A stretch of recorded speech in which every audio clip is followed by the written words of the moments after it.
इस वीडियो में आपको महीने भर के बेस्ट टीवी न्यूज मोमेंट्स दिखाएंगे, जिसे देखकर आपको यकीन हो जाएगा कि इनमें न्यूज की मात्रा कम। नमस्कार, मैं हूं अमीश देव और मनोरंजन की मात्रा ज्यादा हो गई है।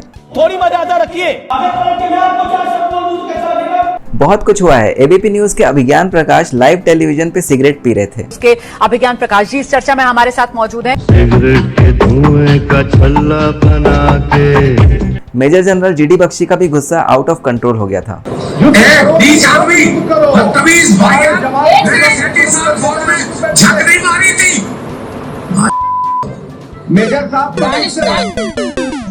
एक और डिफेंस एक्सपर्ट आरएसएन सिंह को भी गुस्सा आ गया था। लद्दाख में चुप कर आप कोशिश कर रहे, धरती मां है, सब देशवासियों की धरती है। वो झूठ बोल रहे हैं आप इस डेट पर, झूठ बोल रहे हैं इस डिबेट पे। इसके साथ क्या है? आदमी के साथ बैठ के तुम लोग को बात करवाते हो। गलवान वैली में कब्जा हो गया है, हमारी जमीन ले गया चाइना, हमारे घोड़े ले गया चाइना, हमारे आप क्यों छोड़ने नहीं आते हो रोज कंट्रोल। हम सीरियस बात कर रहे हैं, पढ़े लिखे आदमी, हम बात कर रहे हैं, इसको उठा के ले आते हो कहीं से। कंट्रोल उदय। डिबेट्स में चाइनीज कुत्ते भी आ गए थे। अरे तुम्हारे ऐसे पिघलक्को, तुम्हारे ऐसे कुत्तों को मैं बहुत देखा हूँ, चाइनीज कुत्ते।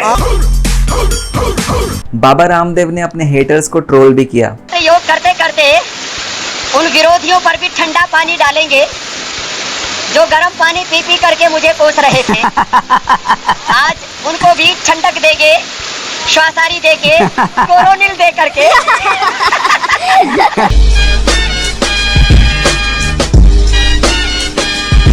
और तो और रिपब्लिक टीवी पे एक पैनलिस्ट लाइव टेलीविजन पे खाना खा रही थी। annoys the Bollywood mafia because she does not swallow her pride.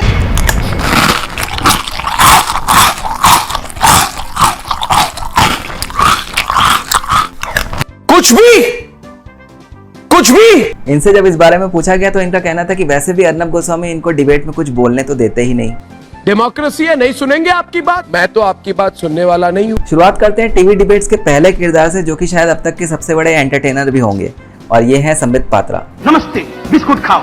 नमस्ते, बिस्कुट खाओ, बिस्कुट खाओ, बिस्कुट खाओ, चाय पी लो, बिस्कुट खाओ, चाय पी लो, बिस्कुट खाओ। आज तक के डिबेट शो दंगल में एक बार कांग्रेस प्रवक्ता पवन खेड़ा ने अमित शाह को नानी याद दिलाने की बात कही। माफ कीजिएगा संबित पात्रा जी, अमित शाह साहब को ससम्मान कह रहा हूँ, नानी याद आ जाएगी। तो संबित पात्रा ने राहुल गांधी को नानी याद दिलाई। मैं अभी नानी याद दिलाता हूँ। देखिए, बेटा का नाम तो पता है राहुल गांधी, हमने कैसे नानी याद दिलाना है सुनिए, एफआईआर हो जाएगा मेरे खिलाफ आज। माँ का नाम एंटोनियो माइनो, नानी का नाम बताता हूँ, काइया माइनो। मैं पूरा इतिहास लेके बैठा हूँ। काइया माइनो, एंटोनियो माइनो, राहुल गांधी, ये है नानी याद दिलाना। खत्म। सचिन पायलट ने वैसे ही मुसीबत में चल रही कांग्रेस पार्टी की मुसीबतें और बढ़ा दी। अच्छी बात बोली। तो इस कंट्रोवर्सी पे संबित पात्रा ने चुटकी लेते हुए एक डिबेट में वायरल जोक और व्हाट्सएप फॉरवर्ड का सहारा ले लिया। Remember, in 2011, ironically, the movie was named as Faltu, and the lyrics of the song, the famous song of the Faltu movie, which is even cherished today, is 4 बज गए मगर party अभी बाकी है। Mister Goswami, 4 बच गए हैं, केवल 4 बच गए हैं मगर पार्टी अभी बाकी है। कौन 4? बेटा, बेटी और दामाद, बस 4 बच गए हैं। माँ, बेटा, बेटी और दामाद, खत्म। सारे उल्लू उड़ जाएंगे, 4 ही उल्लू रहेंगे बस पेड़ के ऊपर, आप देखिएगा। और पेड़ भी सूखा पेड़ रहेगा, सूखे पेड़ के ऊपर 4 उल्लू बचे रहेंगे, बाकी सारे उल्लू उड़ जाएंगे, कोई उल्लू नहीं बैठने वाला है। अच्छी बात बोली, आपको अच्छी लगी तो ऐसे थोड़ा मार दीजिए हाथ, आप थोड़ा सा मार दीजिए। ये मौका देखते ही सोनिया गांधी की मिमिक्री और उनपे अटैक करने से पीछे नहीं हटते। और देखिए सोनिया जी को, मैं अंग्रेज हूं या सोनिया जी अंग्रेज है? कैसी हिंदी बोलती है सोनिया जी, अंग्रेजी में लिखा रहता है, उसको पढ़ना पड़ता है। मेरे भारत के निवासियों, ऐसा तो वो हिंदी बोलती है। फिर हम संघ के लोग और बीजेपी के लोग, हम अंग्रेज हैं। अरे अंग्रेजों, यूरोपियन, इटली से आए हुए लोगों। मजा आया। लेकिन हर दिन एक जैसा नहीं होता, कभी कभी संबित पात्रा की भी जबान फिसल जाती है। नहीं सुनिए अंजना जी, ओहो क्या होता है? ओहो क्या होता है? ये ओहो तो सचिन पायलट और सचिन तेंदुलकर गलती से बोल दिया। जब इनको हराना मुश्किल हो जाता है तो लोग डिबेट में इनकी डॉक्टर्स की डिग्री को उछाल देते हैं और इनके मेडिकल करियर पे सवाल उठा देते हैं। बिना डिग्री के डॉक्टर, बिना डिग्री के डॉक्टर ऑडियो बंद कर दीजिए। एक सेकंड नवाब मलिक महिलाओं को मारना है बदतमीजी। एक सेकंड प्लीज रुक जाइए।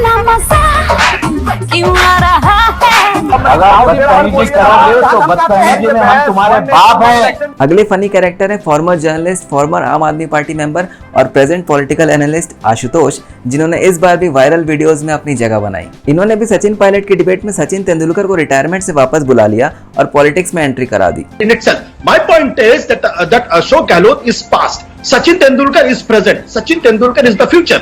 So if you invest in Sachin Tendulkar, probably you are secure in the coming 20-30 years. Ashutosh, I'm sure you're trying to draw an analogy of Sachin Tendulkar in terms of Sachin Pilot. I'm sorry. तुझे कोई बीमारी है का? ऐसे ही एक बार India China की debate में patrolling point को बदलकर पेट्रोलियम पॉइंट बना दिया। पेट्रोलियम पॉइंट 14 भारत की सीमा के अंदर है या चीन की सीमा के अंदर है? अगर पेट्रोलियम पॉइंट 14 अगर चीन की सीमा के अंदर है, आशुतोष जी पेट्रोलियम नहीं है सर, पेट्रोलिंग पॉइंट है। पेट्रोलिंग पॉइंट, हाँ पेट्रोलिंग पॉइंट। इस सज्जन को क्या तकलीफ है भाई? इनका आजकल काफी मजाक बनता है और ये पिछले कुछ महीनों से ज्यादा ही बढ़ गया है। आपको 2 महीने पहले की बात बताते हैं, जब प्रोफेसर आनंद रंगनाथन ने एक डिबेट में आशुतोष को कहा कुछ और आशुतोष ने समझा कुछ। The problem, Navika, with Ashutosh is that he knows even less than Jon Snow, and as you know, Jon Snow knows nothing. मजा आया। I think Anand Ranganathan is completely lost. See, he forgot that Jon Snow was a fast bowler. England is the fastest bowler till 2020. England is the fastest bowler till 2020.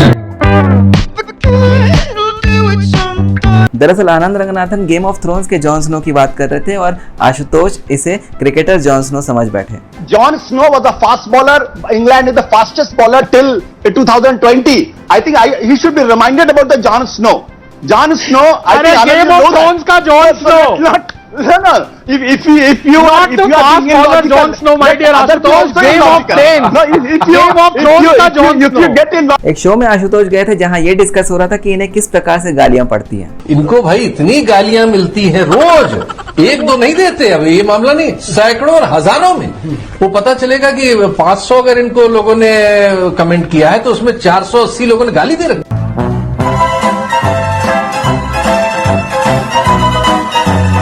तीसरे बड़े character की तरफ चलते हैं, जो कि है अर्नब गोस्वामी, जो कि अपनी डिबेट्स में अक्सर थोड़ा रूड हो जाते हैं। अब बताऊंगा मैं सच्चाई, बताऊं सच्चाई, बताऊं सच्चाई। कान पक जाएंगे, सुन नहीं पाओगे तो सुनो, सुन नहीं पाओगे तो सुनो। लेकिन इस बार इन्होंने डिबेट की शुरुआत में ही बता दिया था कि वे इस बार रूड होने वाले हैं। And I'm sorry, DK, I'm going to be a little rude today, okay? I'm usually extremely polite and understated, but that's not going to be the case today. That is very unusual of you. Unusual of you. You are not. You are such a gentleman. Yeah.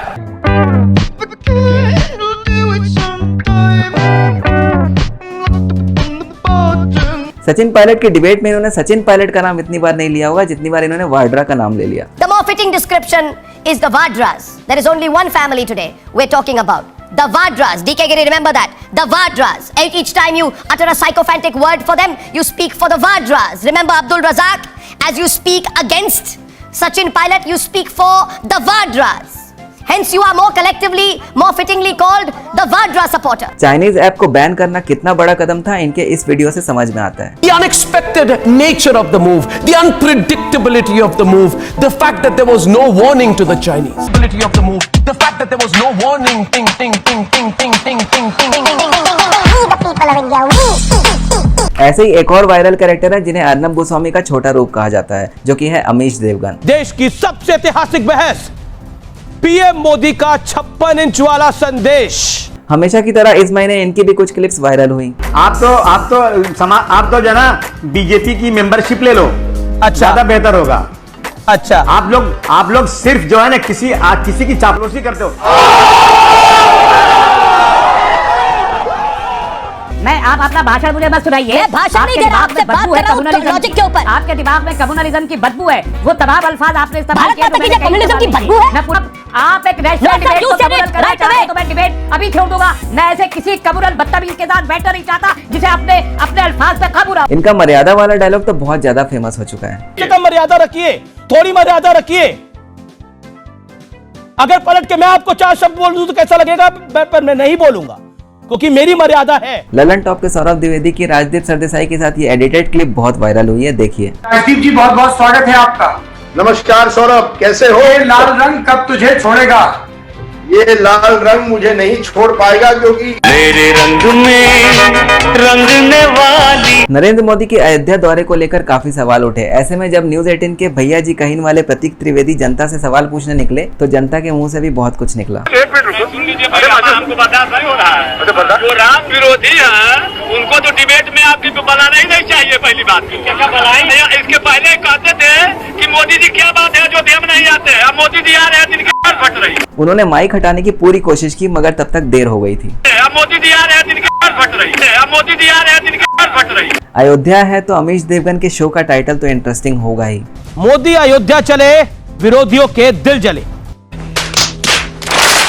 इनको रायता फैलाना है, ये रायता फैलाते रहेंगे, हम मंदिर निर्माण कर देंगे। अमिताभ बच्चन के कोरोना पॉजिटिव होने के बाद सभी न्यूज चैनल में एक रेस शुरू हो गई। इनको रात में अच्छी नींद आई है, सुबह उठकर उन्होंने नाश्ता भी किया है और वो ठीक ठाक नजर आ रहे हैं। सभी ने उन्हीं पर रिपोर्टिंग करना शुरू कर दिया। अमिताभ बच्चन अभिषेक बच्चन को दूर से देख पाए आप लोग, पीपी किट पहन के क्या नजदीक गए थे? एक समय के बाद जब ये सब थोड़ा कम हुआ तो टाइम्स नाउ ने अमिताभ बच्चन के कोरोना नेगेटिव होने की फेक न्यूज चलवा दी। Good news, we are hoping to get an official word that Amitabh Bachchan is now fully recovered. इसके बाद अमिताभ बच्चन ने ट्विटर में इसे खुद ही झूठ और इररेस्पॉन्सिबल बताया। इसके अलावा नेपाल भी खबरों में आया जब वहां के प्रधानमंत्री केपी ओली ने अयोध्या को नेपाल का हिस्सा बता दिया। नेपाल कह रहा है कि अयोध्या भारत में नहीं नेपाल में है। इनका दिमाग खराब हो गया है। भारत में मौजूद चीन के दोस्त अब हमारे धार्मिक भावनाओं का दुश्मन बन रहे हैं। और जी ने तो ओली की डिटेल्ड लव स्टोरी सुना दी, देखिए। नेपाल के बुजुर्ग पीएम खड़ग प्रसाद ओली इस उम्र में दिल दे बैठे। यांकी को देखकर ओली का दिल ओले ओले करने लगा। वो हर फैसले से पहले यांकी से सलाह लेने लगे। यांकी के उसने के जाल में फंसकर ओली बिन पानी मछली की तरह तड़पने लगे और अब जो यांकी बोले वो ओली किया करने लगे, जिससे इशकिया करके ओली की दिल डोल गया। जिससे इशकिया करके ओली की दिल डोल गया। साले का खोपड़ी तोड़ साले का। तो ये थे इंडियन टीवी न्यूज के इस महीने के यादगार और मजेदार किस्से। ये तो टट्टी है। एंड में आपको इस फनी वायरल कॉमेडी क्लिप के साथ छोड़ देते हैं जो कि आज सोशल मीडिया में काफी ज्यादा फैल चुकी है। तो लाइए लीजिए हार्पिक बाथरूम क्लीनर, पर मैं तो महंगे डिटर्जेंट से साफ करती हूँ। थोड़ी मर्यादा रखिए। ऐसे रेगुलर वीडियोस देखने के लिए इस वीडियो को लाइक करें, शेयर करें और इस चैनल को सब्सक्राइब करें। अगर नहीं बोलूं क्योंकि मेरी मर्यादा है।